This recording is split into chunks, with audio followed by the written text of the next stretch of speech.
Премиере, мислам дека ова отиде предалеку и дека треба да ја преземете одговорноста во свој раце,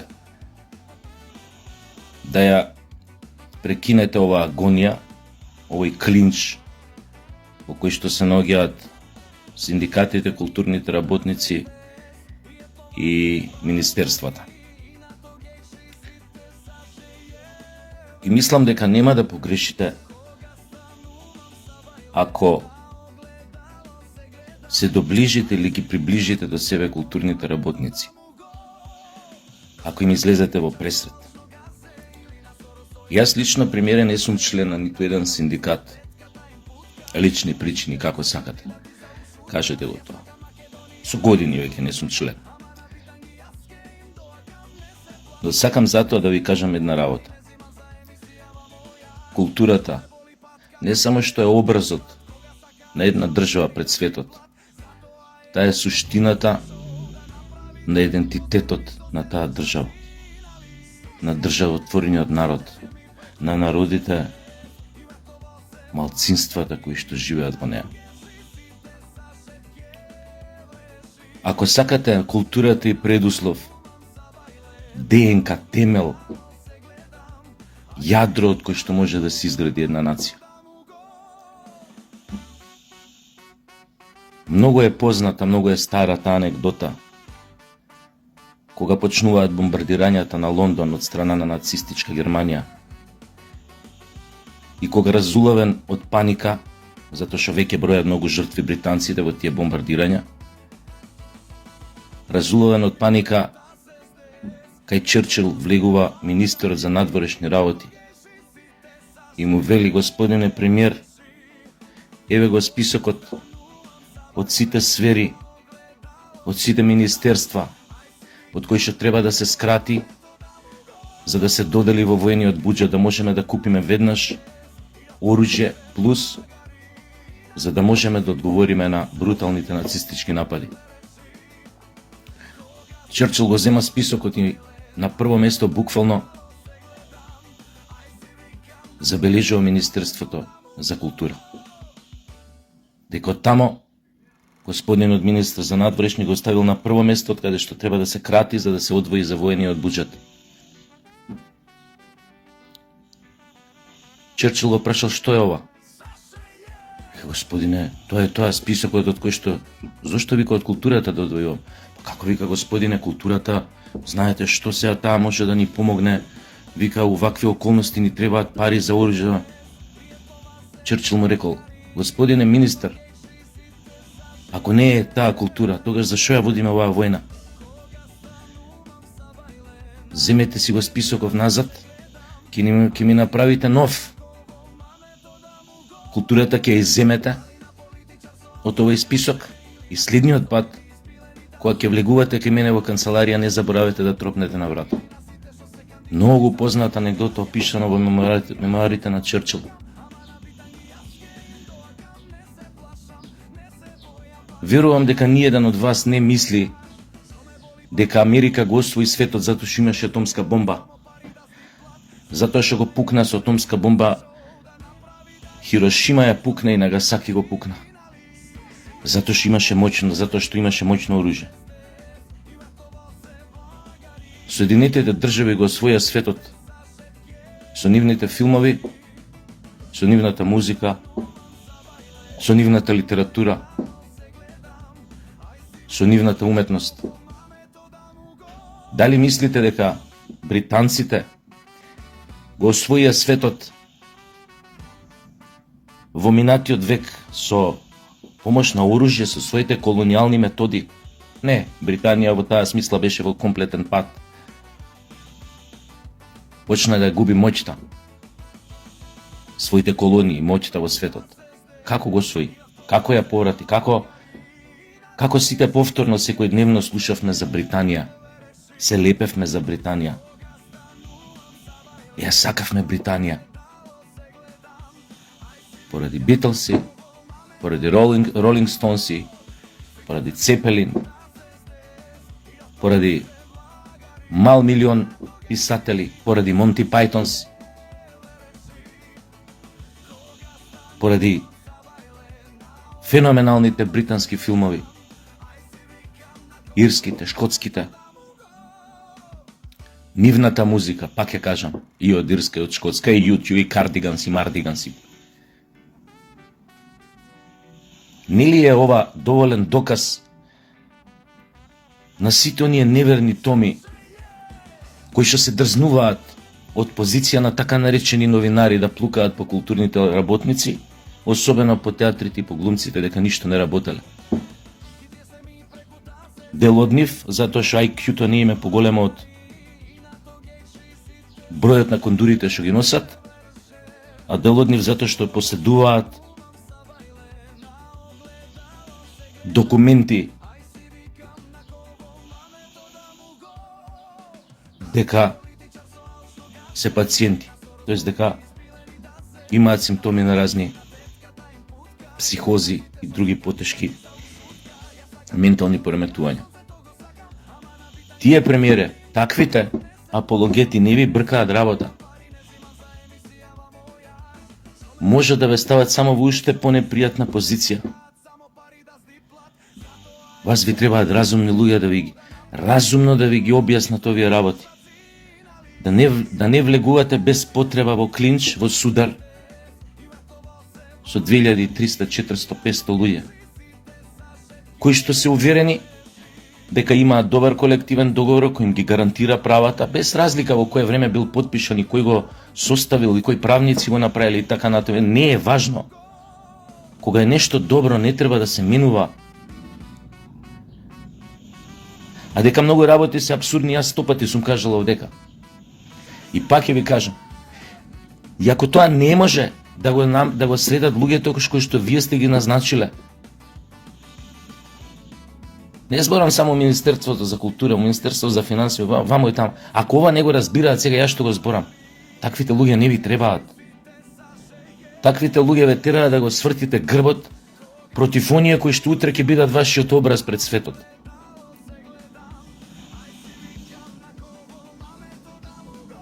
Зошто 2500 луѓе да не бидат со вас? Тоа и се очекува од првиот човек на државата кој има ваква ситуација. Тоа е приказната со Александар и Гордиевиот чвор, Јазол. Стана дегутантно, стана предолго. Зошто да се протестира кога тоа може да се разреши со една обична одлука? Ни треба ли култура или не ни треба? Ако ни треба, ова го правиме, бе, нема више тука муавет. И ќе ги добиете сите со вас. Единствен потек.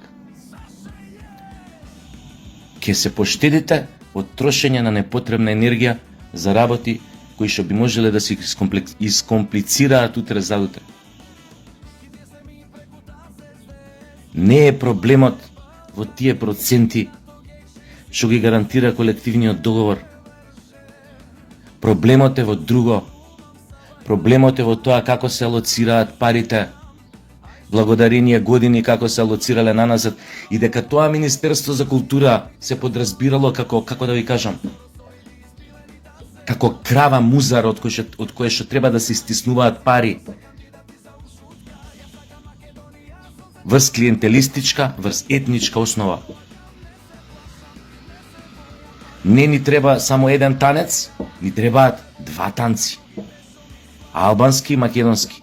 Не ни треба само еден фестивал албански и поима немам еден македонски, да кажеме. Не, ако има 10 македонски, ќе има и 10 албански. Ама биле тие нерелевантни, биле негде, не знам како да ви кажам. Небитно. Тука е проблемот. Ама и тука треба да има човек кој што тоа пак ќе го пресече како Александар Гордиевиот Јазол. Не може така. Мериторинг систем. Не може сите театри у Македонија да се третираат исто, затоа што немаат исто реноме, не покажуваат исти резултати. Конкретно зборам се за ова. Не може ви еден джез фестивал со таква традиција, со такво реноме, со такви достигања, да го изедначувате у пари со некој си сега што сте го формирале врз основа на етничка основа што се дешава, не знам, било каде, негде. Не е важно, не сакам да бидам погрешно сватен. Не може едноставно. тука треба да се направи конкретни работи да се направат. Ако се сака да се скратат многу ствари, многу непотребни работи, кај што се фрлаат, се истиснуваат пари.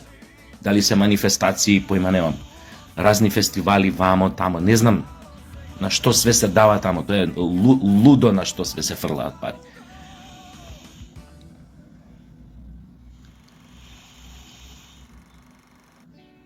Тука е проблемот. И тука треба да има човек, луѓе, екипа околу тој човек кој што овие работи ќе ги разрешат.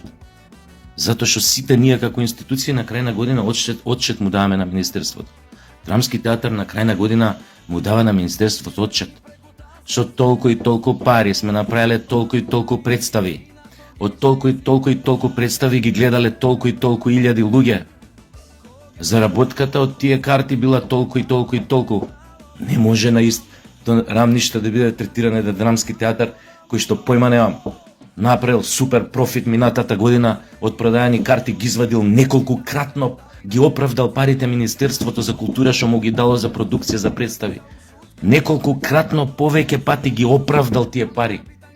Не може да биде исто третиран и глумците у него, да биде исто третиран со некој друг кој што ни десетина од тоа го нема направено.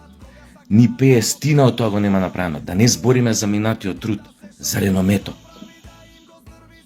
Да не збориме за тоа, тоа е друга приказна. Голем галиматија се. Не е наивна работата. Мора да имате луѓе у културата кои што на вистина од корен ќе ги расчистат овие работи.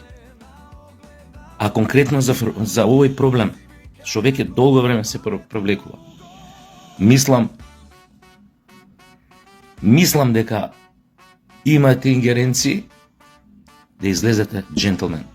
И Джек и джентлмен во исто време. Ова не му носи никому добро. Никому добро. А со една таква ваша одлука во корис на културните работници, да знаете дека многу брзо ќе се покаже дека тоа била ситуација вин-вин. Сите добиваат. Ви кажав зошто.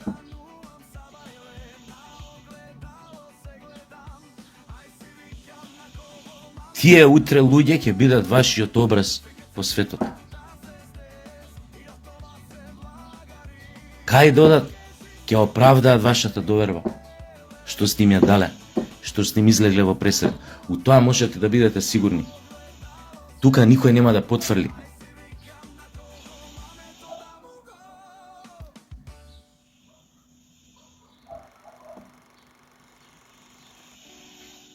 Така што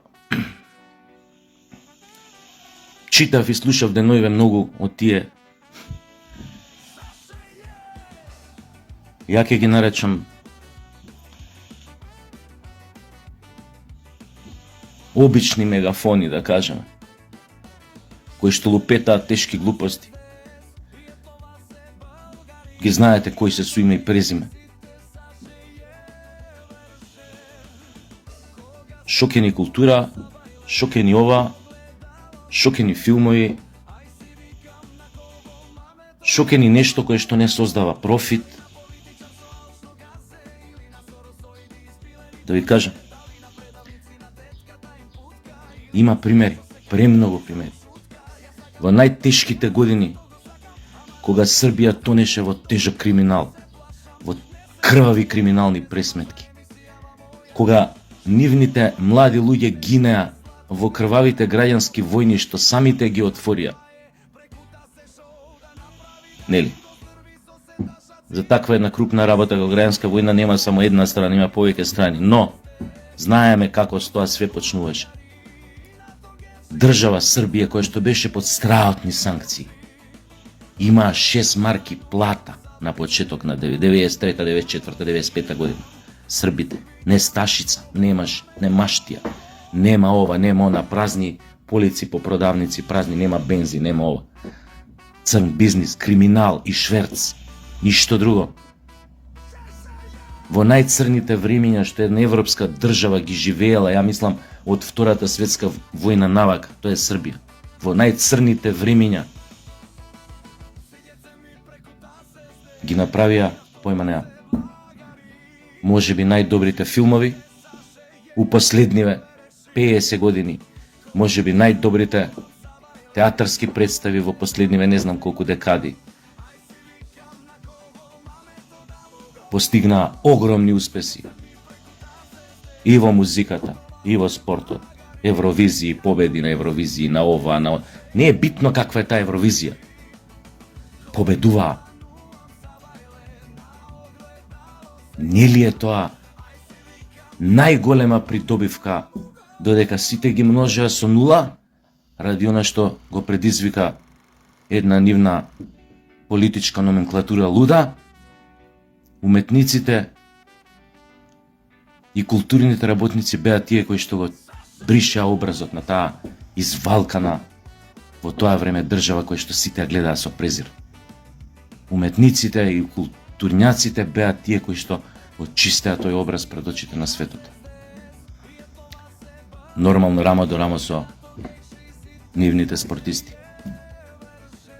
Толку е тоа важно да се свати. А не тие два тројца џукели што ги има, што пишуваат глумците ништо не сме работеле, ништо не сме правеле, демеки не треба да имаме ништо. Ма немој.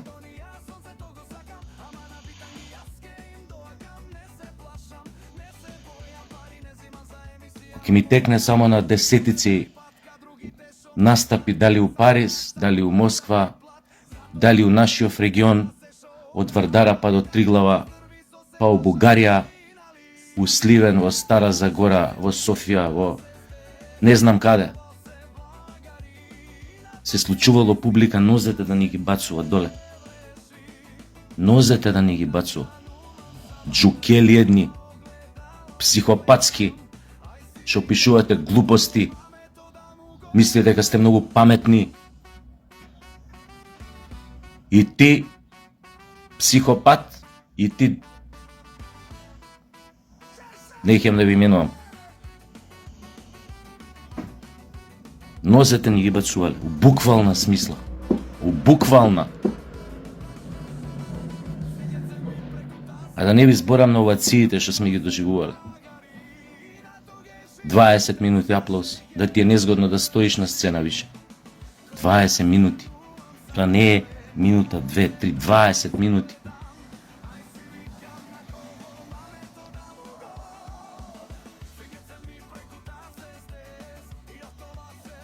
Овие се тие моменти, премиере, а вие сте страотно разумен човек, што треба да ги разберете.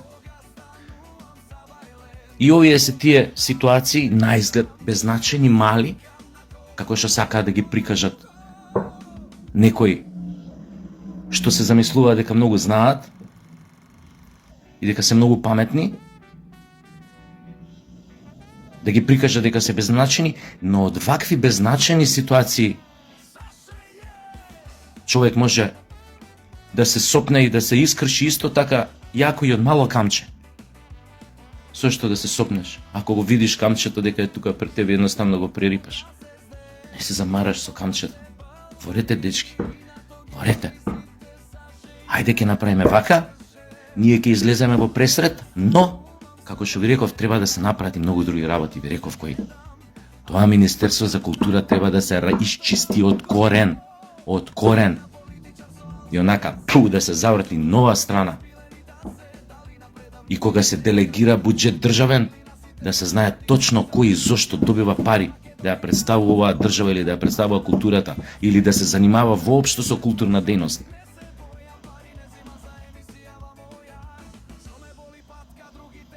Затоа е доведено до ваква ситуација. Затоа што се фрлани пари без контрола, без отчет.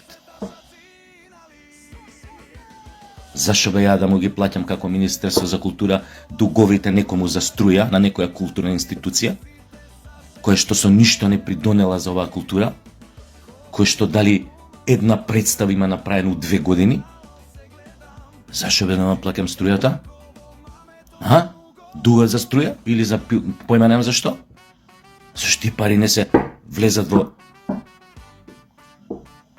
ваквите проценти во плати, во појма немам што. Зошто? За миру куќа не бе. Не бе, ако се прави држава, ќе се прави држава, добива оној што заслужува. Добива оној што ја подига летвичката, добива оној со реноме, добива оној со признанија меѓународни, со видливост меѓународна. Меѓу другото, на крај на година се даваат и такви отчети. Каде бил овој театар оваа година, на кои фестивали бил застапен.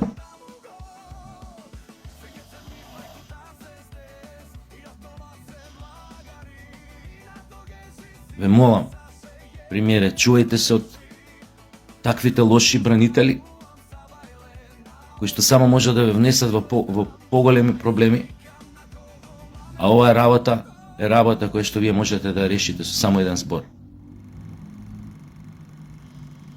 И така ќе излезете и Джек, и джентлмен пред цела една фела. А таа фела, тие луѓе од културата, тие 2300, 2400 луѓе, не се повеќе, ќе знаат да ви се одолжат во најубавата можна смисла. Довидување.